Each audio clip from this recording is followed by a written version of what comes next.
Yung bumili sa'yo, gagayahin niya yan. Ibig sabihin ka, mali mo na. Pwede sa kabilang aso siya.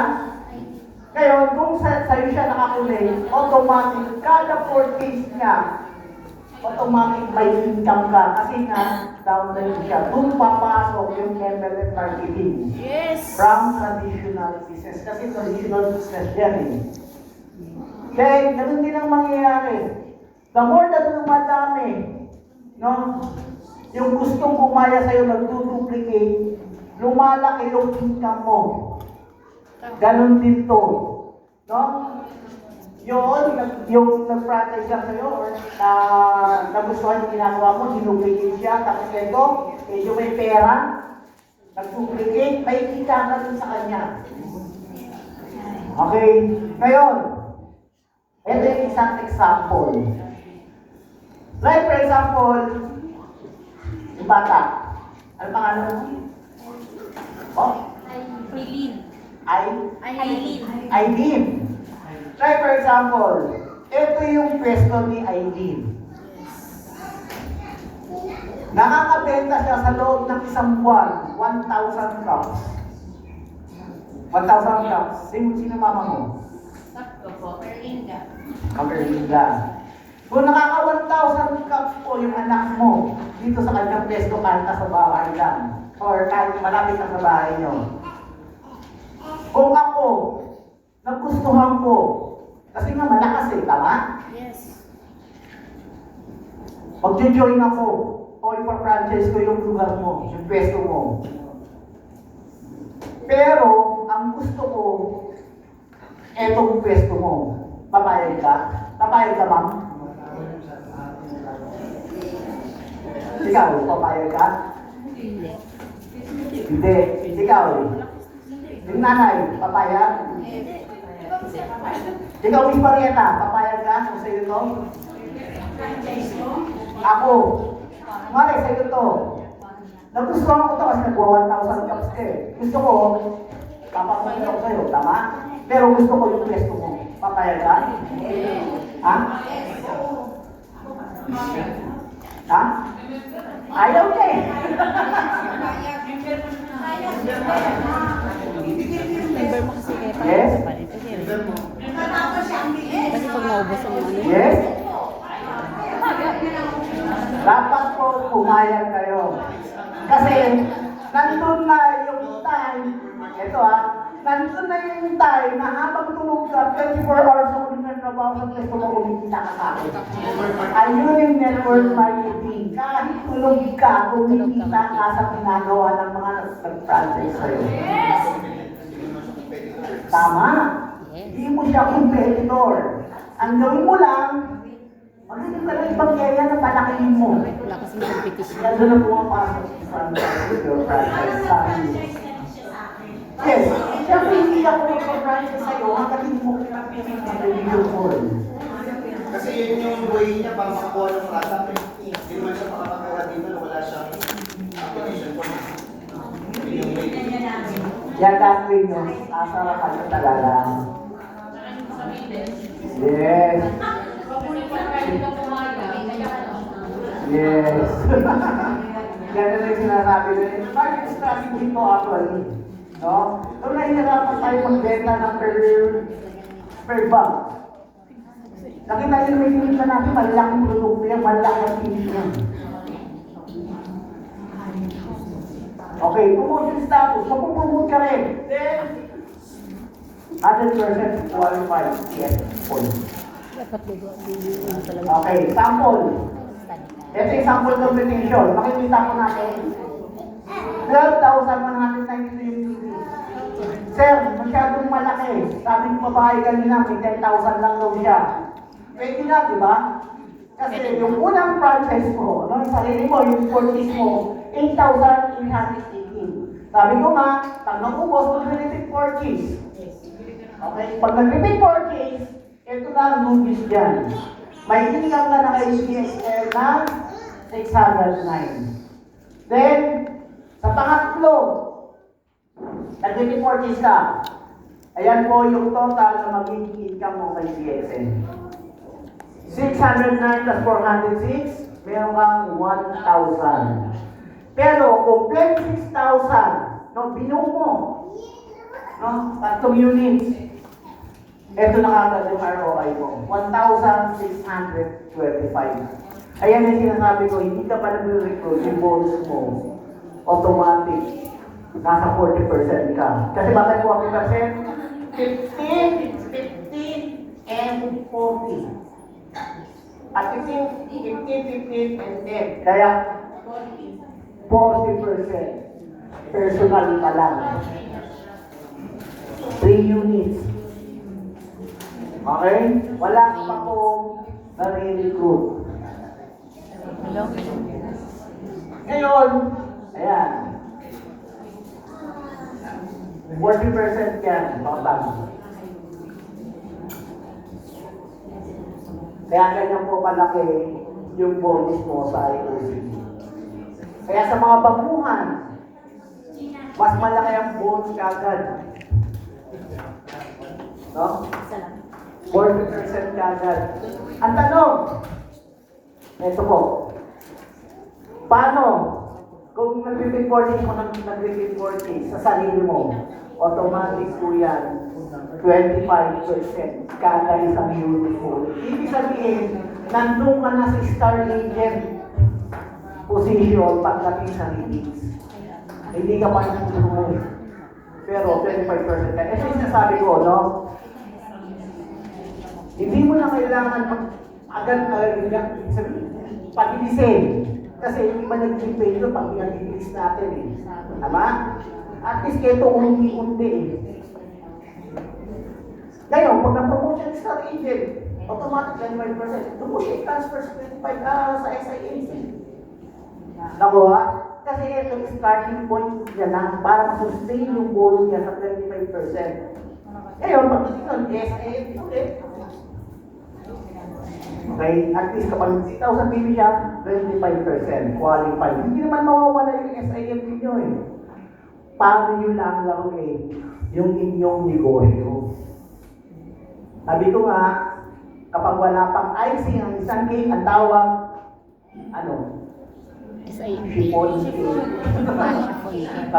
Pag may icing na, cake na talaga siya, di ba? Kasi yan ang pamahal, special cake niya. Ayan, 25%. Kada purchase mo ng 8,000 pesos.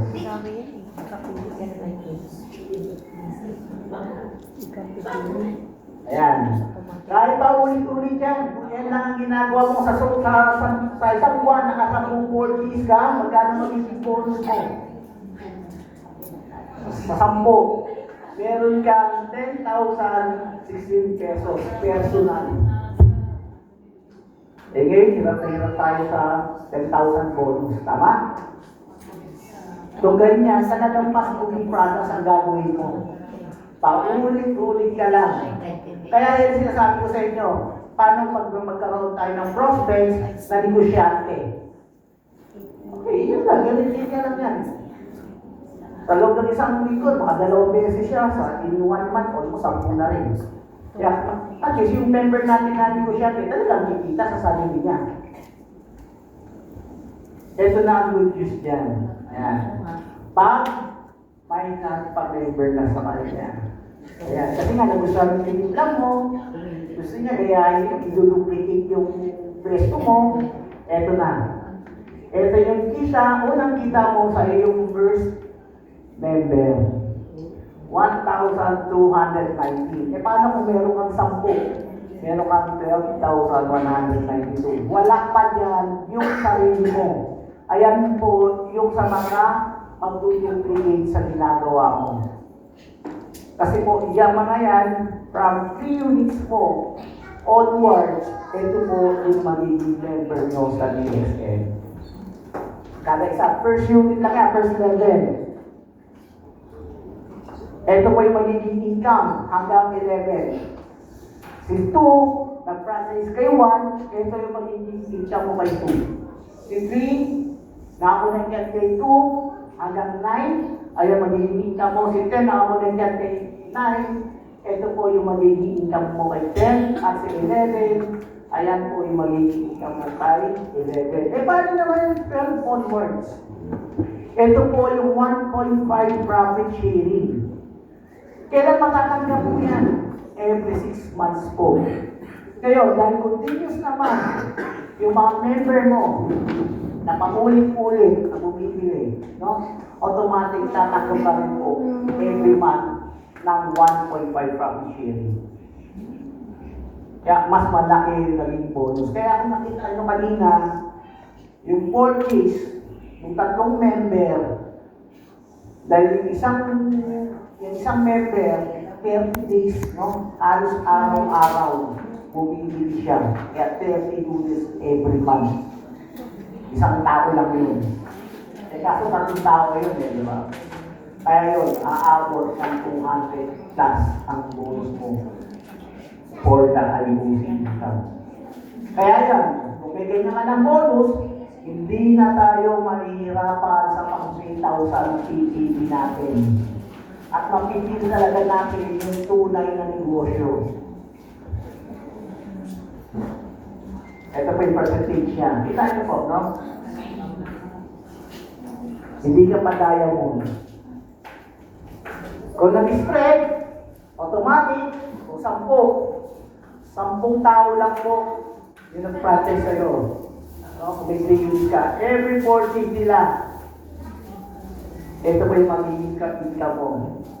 10 tao yan. Sa loob ng 1 buwan, 3 beses lang nag-repeat purchase. Pwede. Ayan yung magiging income sa kanila sa 10 tao.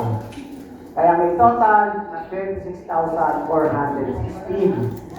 Wala pa yung sarili mo. Yung pa lang sa mga napamember mo. Kaya mas malaki at madadagdagan yung bonus mo sa DFL. Nakuha ko ba? Yan. Kaya yung sinasabi ko. Pag nag-25%, promoted strategic na, convert. Kasi same na rin nandun na yung status niya. Kaya hindi na sila magtataka. Bakit kung bago ko? Ang bonus ko, ang laki. Kasi pinagkahan ng tao. No? Ngayon, nung na-promote ka, lumiit. Kasi iba naman yung develop. Kaya ngayon, yung mga ganon, at least ito, masusustain. Hindi siya magtataka na delete ang phone niya kasi automatic 25% na yung kanyang ratings. At hindi lang tayo puro kami. Yan na mapasok sa SIMP, yung RGLs, pero din natin the other products natin. Kasi nag-innovate kayo ng sarili yung business using GXN products. Ayan, marami tayong kape. Ayan, 15 bucks. At least 1 unit. No?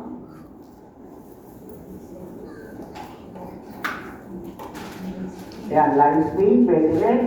Pwede, no? Ito, minilipid lang ito. Tsaka tunil latin. Diba? Yes, pwede. Ang sa'yo na yan. Oo, ibang base kasi magtutunaw. Then, kaya yan, yung mga pinupost ng mga anak natin, pwede naman natin palitan ng sarili natin. Tama? Ayan, ito sa sample ko to. Ayan, nasa dulo, okay? Yung isang, isang 10.5 at saka lahat yung simo, Kokoshi, itinatipla ko kay Susan, no? Ang costing niya is nasa 40 pesos lang or 50 pesos. Pero yung income na pwede mong ibenta, 80 pesos. Kalahati. Magkano lang yung baso? Pinakamati yung 16 ounce na baso, yan, 2 pesos lang yan. Eh yung cookies, 5 piso. Okay? Yan, ito pipil na yan. Yan, pwede rin lagyan ng ibang prutas. Yan, ito. Nag-experiment kami sa Naga. Okay? Kung makikita niyo po, nagtimpla kami ng coffee dalgona. 20 cups. Ayun yung sinasabi ko sa inyo, 20 cups. Okay? Then, ang sabi ng customer namin sa munisipyo, meron kaming ibang flavor, kaya nagawa kami ng ibang flavor. Ibig sabihin, dalawang flavor na ang nagawa namin. Ngayon, in 2 hours, no, yung dalawang tao, si Mercy Asoro at saka si Ma'am Maricel, no? In 2 hours, pumunta na si Salve. Dalawang oras yun. Nag-deliver lang sila niyan. Okay? Yung PB, syempre sa kanila na. Ito, experiment lang to. Advantage dito, yung malapit sa school. Sino yung malapit sa eskwelahan? Taas ang kamay. Okay? Hindi naman kayo nakalapit, no? Kasi baka magkagawan kayo. Okay? Pag malapit sa school, anong hinahabol ng mga kabataan, ng mga Gen Z, doon sa isang establishment, doon sa coffee shop, sa tindahan, ano? Venue, ano ba? Yeah, ipopost. Number 1 dyan. Okay? Ang number 1 dyan, na pinupuntahan nila dyan, yung malakas ang signal. At yung may wifi. Tama? Ngayon, pag nandun sila sa coffee shop mo, si Vin, diba? Bibili sila kayo ng coffee. In 1 hour, may free wifi. Ngayon, hahanapin siya ng kanyang mga classmates, makikipag-meet up. Kay si Vin Francisco, coffee shop ako. Punta tayo dito. May free wifi, pero bibili tayo ng isang cup of coffee. Kaya yung mga negosyante, pumunta sa Starbucks because of wifi. Ganon yung utak negosyante. Okay? Kaya hindi naman sila makakonect sa'yo sa wifi at hindi sila bibili ng kape. Nakuha? Ayun po yung tips. Simple-simple lang. Kaya advantage